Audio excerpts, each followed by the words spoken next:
Bakit madalas na itinuturing na hindi maganda sa kalusugan ang instant noodles? Totoo ba talaga ito? Panoorin mo ang video na ito at nang iyong malaman. Ito ay isang malaking buto na ginagamit sa paggawa ng sabaw. Puputulin ito sa maliliit na piraso at sisimulan itong pakuluan sa isang malaking kaldero hanggang sa ito ay lumambot na at maging parang gulaman.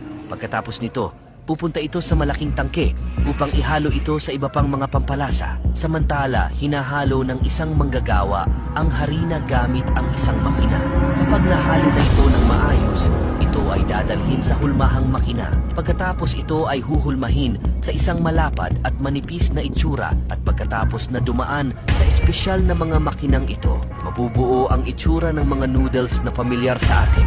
Ngunit sa puntong ito, ang mga noodles na ito ay hilaw na harina pa rin. Kaya ang mga ito ay pasisingawan sa pamamagitan ng mga makinang ito na magbibigay rito ng malagintong itsura. Sa puntong ito, ang ilan sa mga noodles ay hinuhulma ng parisukat, habang ang iba naman ay gagawing pabilog.